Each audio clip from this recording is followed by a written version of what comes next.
नमस्कार, मैं Bharat Suthar learning with BKS पर आपका स्वागत है। आज का हमारा जो टॉपिक है वह है जालोर सिरोही, नाडोल और कोटा बूंदी के चौहान शासकों के बारे में। पिछले क्लास में हमने रणथंभौर के चौहानों के बारे में हमने देखा था, जिसकी स्थापना है पृथ्वीराज चौहान तृतीय के पुत्र गोविंदराज के द्वारा की गई थी। तो आज हम देखेंगे जालोर के चौहान। सबसे पहले जालोर के चौहान, इसमें सबसे पहले देख लेते हैं जालोर दुर्ग के बारे में। जालोर दुर्ग है वह एक तो गिरि दुर्ग की श्रेणी में आता है, पहाड़ पर बना हुआ है, गिरि दुर्ग की श्रेणी में आता है। और जालोर को इसको सुवर्णगिरी भी कहा जाता है, सुवर्णगिरी कहा जाता है, सोनारगढ़ कहा जाता है, जिसके कारण यहाँ के जो चौहान शासक है जो कि सोनगरा चौहान कहलाते हैं, सोनगरा चौहान कहलाते हैं, क्योंकि इसके किले को सोनारगढ़ कहते हैं। धीरे धीरे ये है वो सोनगरा हो गया, इसका अपभ्रंश हो गया, तो ये जालोर के जो चौहान है वह सोनगरा चौहान कहा जाता है। इसके बारे में है कहा जाता है कि जालोर को अपनी दुर्ग है की राजधानी है वह सबसे पहले है नागभट्ट प्रथम ने इसे अपनी राजधानी बनाया था। ऐसा कहा था दशरथ शर्मा के द्वारा कहा गया था कि जालोर है वह इनकी प्रारंभिक राजधानी हुआ करती थी। प्रतिहारों के समय है वह जालोर प्रथम राजधानी। वैसे जालोर में प्रतिहार के समय की बात करते हैं तो भीमाल एक प्रमुख शाखा थी। इसके अलावा प्रतिहारों की जो मुख्य सबसे पुरानी शाखा कही जाती है वो मंडोर थी। इस बात का भी आपको क्या करना है। अब बात आती है जालोर शाखा के बारे में ही हम देखते हैं। 1182 ईस्वी में सबसे पहले यहाँ पर परमारों का शासन था। सबसे पहले है वह यहाँ पर परमारों का शासन था, परमारों का यहाँ पर शासन था। 1182 ईस्वी के आसपास नाडोल के एक परमार शासक थे जिसका नाम था कीर्तिपाल चौहान। कीर्तिपाल चौहान ने यहाँ पर परमारों को पराजित करके चौहान वंश की स्थापना की, या चौहान शाखा है वो यहाँ से शुरू होती है।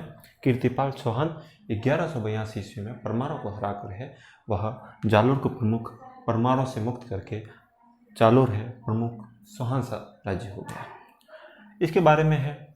और जब शासकों के बारे में बात करते हैं, यहाँ के प्रमुख शासकों के बारे में बात करते हैं, तो कीर्तिपाल चौहान के बारे में बाद में प्रमुख शासकों के रूप में यहाँ पर उदय सिंह जी आते हैं, चाचिंग देव आते हैं, उदय सिंह जी आते हैं, जिनके समय है वह दिल्ली सल्तनत के साथ में उनका कई बार है वो युद्ध वगैरह हुए थे। उदय सिंह जी के बाद में है चाचिंग देव जी आते हैं। चाचिंग देव जी के बाद में है वह एक और शासक आते हैं जिनका नाम है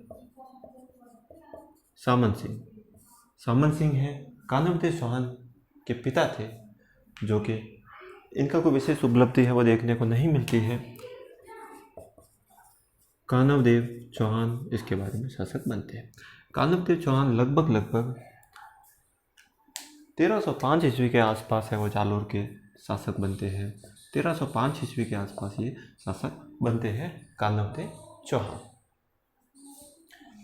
अब इन्हीं समय है अलाउद्दीन खिलजी है, अपने दो सेनापति जिनका नाम था नुसरत खां और उलुग खां, उनके राज्य से गुजर रहे थे। तो कानवदेव चौहान के जो सैनिकों ने है वह इनको रोका था।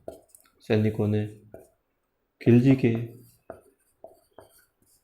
के सेनाओं को रोका। और ये एक तो थे उलुग खां के नेतृत्व में आ रही थी और एक नुसरत खां के नेतृत्व में आ रही थी। उस सेनाओं को उन्होंने रोका था कानवदेव चौहान ने। इनके बाद में है बात आती है, ये प्रथम आक्रमण लगभग 1305 ईस्वी को है। अलाउद्दीन खिलजी का जालोर पर आक्रमण हुआ था, लेकिन ये असफल हुआ था। दूसरा एक प्रमुख आक्रमण है जो कि कानवदेव चौहान के समय हुआ था, वह लगभग हुआ था 1305 को पहला आक्रमण हुआ था। अब 1308 ईस्वी के आसपास है वह सिवाना दुर्ग की ओर अलाउद्दीन खिलजी की सेना है वो सिवाना दुर्ग की ओर गई थी। और यहाँ पर सिवाना दुर्ग है, यहाँ पर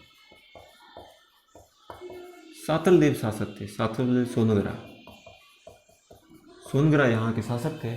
तो सातलदेव सोनग्रा जब यहाँ के शासक थे तो अलाउद्दीन खिलजी की सेना ने, इनके सेनापति थे कमलानुद्दीन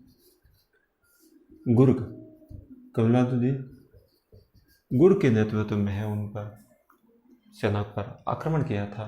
तो गुर्ग के नेतृत्व में है वो सेना पर आक्रमण किया था। एक यहाँ के इनके ही सेना के प्रमुख एक सेनापति थे, इनका नाम आता है वावथा राठौड़, जिन्होंने है वह यहाँ पर है पावले परमा, जिन्होंने यहाँ पर एक तालाब था जिसको गोमांस से दूषित कर दिया था, जिसको उन्होंने गोमांस से है वह दूषित कर दिया था। इस बात का आपको ध्यान रखना है। अब कमलानुद्दीन गुर्ग के नेतृत्व में है अलाउद्दीन खिलजी की जो सेना का है वह युद्ध हुआ था सोनग्रा सातलदेव और सोम के शासकों से हुआ था। तो इसमें भी सातलदेव सोनग्रा और जो भी वीर थे वो वीर गति को प्राप्त हुए थे। दुर्ग की ललकाओं ने है वह जौर किया था और ये सिवाना दुर्ग का है प्रथम शाखा कहा जाता है। सिवाना दुर्ग का प्रथम शाखा कहा जाता है। इसके बाद में है इनका शासक है वह कमलानुद्दीन गुर्ग को है वो यहाँ का शासक बना दिया गया था। 1308 ईस्वी के आसपास की ये घटना आती है। सिवाना दुर्ग में है सातलदेव सोनग्रा का कमलानुद्दीन गुर्ग के नेतृत्व में इन्होंने आक्रमण किया था। पावते परमार ने तालाब को गोमा से दूषित कर दिया था और ये जौहर हुआ था अलाउद्दीन खिलजी की सेना और सातलदेव सोनग्रा की सेना के मध्य हुआ था, जिसमें प्रथम शाखा हुआ था सिवाना दुर्ग का प्रथम शाखा हुआ था। सिवाना दुर्ग के बारे में और आपको चीज़ें याद रख सकते हो। इसको है कुमट दुर्ग भी कहा जाता है, इसको है वीर नारायण पवार ने इसका निर्माण करवाया था। ये दुर्ग है जालोर दुर्ग की कुंजी कहा जाता है, जालोर दुर्ग की कुंजी कहा जाता है। चंद्रसेन है और अन्य जो जालोर के शासक हैं, जोधपुर के शासक हैं, वो यहाँ पर है वह काफ़ी समय तक ये रहे थे। सिवाना दुर्ग के बारे में एक और बात इंपॉर्टेंट बात आती है कि यहाँ पर जय नारायण जी व्यास जब प्रजामंडल के आंदोलन चल रहा था तो उनको सिवाना दुर्ग में है वो यहाँ पर कैद करके रखा गया था। जय नारायण व्यास को है वो सिवाना दुर्ग में है उस समय कैद करके रखा गया था। इस बात का भी आपको ध्यान रखना है। अब 1308 के बाद में है जब यहाँ पर शाखा हुआ, इसके बाद में है वापस है वह जालोर की ओर है। लगभग 1311 ईस्वी के आसपास है, 1311 ईस्वी के आसपास है वह दूसरी बार आक्रमण किया। दूसरी बार अलाउद्दीन खिलजी की सेना ने यहाँ पर दूसरी बार आक्रमण है वो 1311 ईस्वी के आसपास किया था।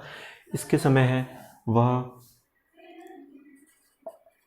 कानवदेव सोनग्रा वसेज खिलजी की सेना के मध्य है वो भयंकर युद्ध हुआ था। और इसमें कानवदेव एक शासक थे, कानवदेव के सेना में थे, जिन्होंने है वह किले के अंदर जाने का एक गुप्त मार्ग बता दिया था। गुप्त मार्ग बता दिया था, जिसके कारण अलाउद्दीन खिलजी की सेना है वो किले के अंदर प्रवेश करती गई और फिर इस युद्ध में है वह जालोर की सेना को उन्होंने पराजित कर दिया था। इस बात का आपको ध्यान रखना है। दैया सरदार बीका तो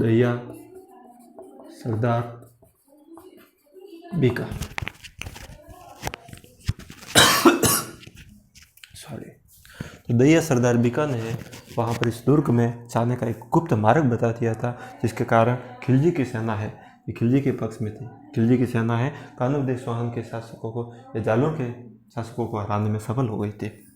इस बात का आपको ध्यान रखना है। इसके बाद में इस दुर्ग को जीतकर जब अलाउद्दीन कानवदेव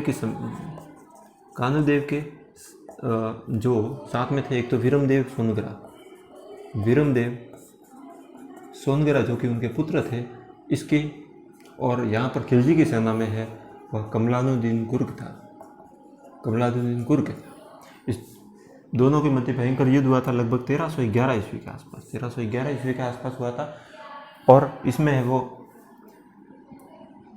खिलजी की सेना विजय हुए थे, खिलजी की सेना है वो इसमें विजय हुई थी। दुर्ग की ललकाओं ने है वो जौहर कर दिया था, और ये जालोर का प्रथम शाका काल होता है। जालोर का प्रथम शाका इसको कहा जाता है। 1311 ईस्वी में है, अलाउद्दीन जी की सेना का यहाँ पर अधिकार हो गया था, इस बात का याद रखना है। इसके बाद में हम और कुछ प्रयास करते हैं। इस खिलजी की सेना में है, उनकी सेना में एक अमीर खुसरो नामक इतिहासकार भी थे। अमीर खुसरो नामक इतिहासकार भी इसमें सेना में थे, जिनका नाम था अमीर खुसरो नामक इतिहासकार भी है, वह इनके खिलजी की सेना में थे। इस बात का भी आपको याद रखना है। अब इस युद्ध का जो कारण बताते हैं, फरिश्ता में है, इसका कारण बताया गया है कि कानवदेव और वीरमदेव उनकी सेना ने अलाउद्दीन जी खिलजी की जो सेना थी उसका मार्ग रोक दिया था, ये इसमें कारण बताया जाता है। कई इतिहासकार इसमें यह भी कारण बताते हैं कि अलाउद्दीन जी खिलजी की जो पुत्री थी फिरोजा और वीरमदेव जी के मध्य प्रेम संबंध होना भी इस युद्ध का प्रमुख कारण है। ये भी कई इतिहासकार है इस मत के बारे में भी कहते हैं। तो इस प्रकार से ये जालोर दुर्ग का है वो प्रथम शाखा हुआ। सिवाना दुर्ग के बारे में हमने देख लिया था। सिवाना दुर्ग का नारायण पवार ने इसका निर्माण करवाया था, कुमड़ दुर्ग भी कहते हैं, और इस दुर्ग को जालोर दुर्ग की कुंजी भी कहा जाता है। और यहाँ पर सौतल देव सोनगरा के नेतृत्व में है वह वीरों ने है वो केसरिया किया और दुर्ग के ललकाओं ने वो जौहर कर दिया। इसी प्रकार से आगे बात आती है नाडुल के चौहान।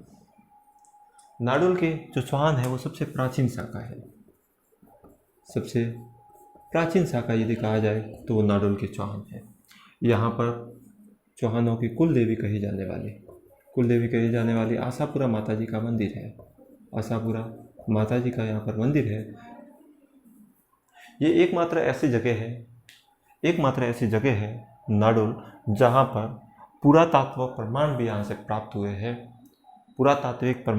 प्राप्त हुए हैं और पुराणों में इसका नाम है वह नड्यूल बताया गया है। और पुरातात्विक प्रमाण भी यहाँ से कई मिले हैं, इस बात का भी आपको ध्यान रखना है। 1205 ईस्वी के आसपास है नाडुल के चौहान है वह जालोर की चौहान शाखा में विलीन हो गए। अब बात आती है यहाँ पर है वह नाडुल में चौहान शासकों की स्थापना है वह लक्ष्मण देव चौहान ने की थी। लक्ष्मण देव चौहान ने है वह नाडुल में है चौहान शासकों की स्थापना की थी, इस बात का भी आपको ध्यान रखना है। अब अगला हमारा पॉइंट है चौहान, सिरोही के चौहान। एक और पॉइंट देख लेते हैं इसमें। जो जालोर के चौहान है इनकी जो कुल देवी है सोनगरा चौहान है, जिनकी कुल देवी है वह कही जाती है महोदरा माता जी। मोदरा में मंदिर आया हुआ है, जालोर के मोदरा में यहाँ पर प्रसिद्ध मंदिर आया हुआ है जहाँ के जो कि सोनगरा चौहानों की कुल देवी कही जाती है मोदरा माता जी, मोदरा आशापुरा माता जी मोदरा। इस बात का भी आपको ध्यान रखना है। सिरोही के चौहानों के बारे में बात आती है तो यहाँ पर चौहानों की देवड़ा शाखा हुआ करती है। यहाँ पर चौहानों की है वह देवड़ा शाखा हुआ करती थी। सिरोही में चौहान शासकों की जो स्थापना है वह लगभग है 1311 ईस्वी के आसपास है लुम्बा ने की थी।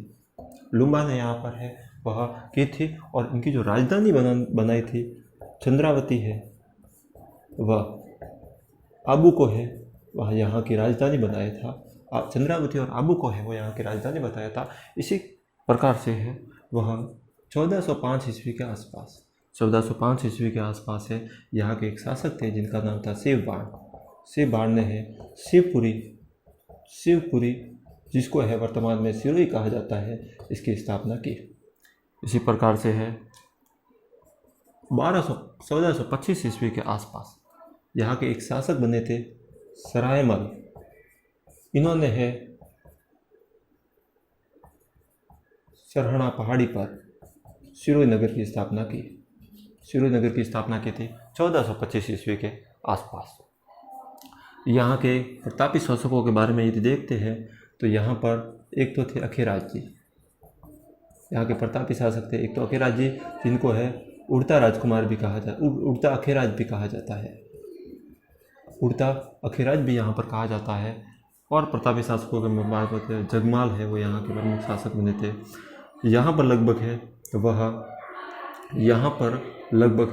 वह 1823 ईस्वी के आसपास ईस्ट इंडिया कंपनी के साथ में जब संधि हुई थी तो यहाँ के जो शासक है वह शिव सिंह जी है, वो यहाँ के शासक थे। सभी रियासतों में सबसे अंतिम संधि है वो सिरोही के शासकों के साथ में हुई थी, शिव सिंह जी 1823। जब राजस्थान में विलय हुआ तो इनका 2 चरणों के अंतर्गत राजस्थान में विलय हुआ था। प्रथम बार है वो 26 जनवरी 1950 को और दूसरी बार 1 नवंबर 1956 को आबू और दिलवाड़ा क्षेत्र है वो राजस्थान में पूर्ण रूप से विलय हुआ। तो इस प्रकार से ये महत्वपूर्ण जानकारियाँ हैं जालोर, सिरोही, नाडोल, कोटा बूंदी के चौहान शासकों के बारे में हो गई। और हम इसमें और कुछ पॉइंट इम्पोर्टेंट हो तो देखने का प्रयास करते हैं। एक बात आपको और याद रखना है कि जब सिवाड़ा दुर्ग को जीता गया था तो इसका नाम है वह खैराबाद रखा गया था। खैराबाद रखा गया था। इसी प्रकार से जब जालोर दुर्ग को जीता गया था तो इसका नाम है वह जलालाबाद रखा गया था। जालोर का नाम है वो जलालाबाद रखा गया था। इसके अलावा राई के बाग राती बीते जो कहावत है उसका संबंध भी है वो जालोर दुर्ग से संबंधित है। राई का बाग राती बीते, राई का बाग रात को बीते। इसके अलावा यहाँ पर एक मस्जिद आई हुई है जिसको अलाउद्दीन खिलजी की मस्जिद कहा जाता है। ये मस्जिद है तोपखाना मस्जिद है वो यहाँ पर आई हुई है। इसके अलावा नाथों की सबूतरा का ना वो भी यहाँ पर आया हुआ है। इस बात का आपको ध्यान रखना है। तोपखाना है, मस्जिद भी यहाँ पर आई हुई है। जो तोपखाना पहले है वो तोपखाना विद्यालय हुआ करता था, संस्कृत विद्यालय हुआ करता था।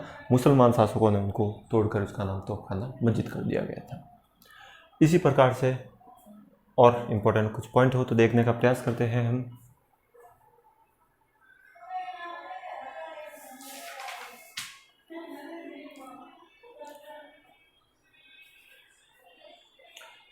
बात आती है सिरोही की, तो सिरोही में है एक तो है वो तलवारें यहाँ फेमस है। तलवारें है पूरे भारत भर में है वो तलवारें है वो सिरोही जिले की फेमस है। सिरोही जिले की जो तलवारें है वो सर्वाधिक फेमस है। इस बात का आपको ध्यान रखना है।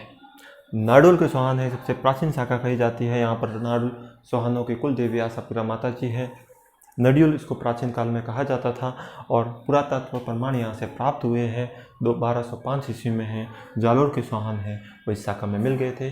और नाडोल में चौहान शासकों की स्थापना है लक्ष्मण देव चौहान ने की थी। इस प्रकार से ये प्रमुख जानकारियाँ हैं सिरोही, जालोर, कोटा बूंदी का जो चौहान है। हम उस अगले वाले टॉपिक में इसको क्लियर करने की कोशिश करेंगे। धन्यवाद।